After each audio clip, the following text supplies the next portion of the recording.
এই 5 রাশির রামের অত্যন্ত প্রিয়। এদের সব সমস্যা দূর করেন স্বয়ং রঘুপতি। শাস্ত্রমতে রামের নাম জপ করলে ব্যক্তির সমস্ত দুঃখ দুর্দশা ও কষ্ট দূর হয়। চৈত্র শুক্ল নবমী তিথিতে জন্মের পর তার এই নাম রেখেছিলেন ঋষি বশিষ্ঠ। কোন কোন রাশির জাতকদের মাথায় সর্বদা রঘুবীরের আশীর্বাদের হাত থাকে তা জেনে নেওয়া যাক।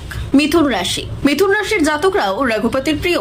জীবনে কোনো কষ্ট এলে স্বয়ং রাম এদের রক্ষা করেন। এই রাশির জাতকরা সমাজে উচ্চস্থান লাভ করেন। কোনো বড় সংকট বা সমস্যায় পড়লে রাম নামের জোরে তারা সমস্ত সমস্যা থেকে বেরিয়ে আসেন। জীবনে সফল ও জনপ্রিয় হন মিথুন রাশির জাতকরা। কর্কট রাশি। জ্যোতিষ গণনা অনুযায়ী কর্কট রাশির জাতকরা রামের অত্যন্ত প্রিয়। রামের আশীর্বাদে সর্বদা সৌভাগ্য লাভ করেন এই রাশির জাতকরা। শুধু তাই নয়, নিজের কাজের দ্বারা জীবনে জনপ্রিয়তা ও প্রতিষ্ঠা অর্জন করতে সফল হন। তুলা রাশি। জ্যোতিষ অনুযায়ী তুলা রাশির জাতকদের ওপর রামের বিশেষ আশীর্বাদ রয়েছে।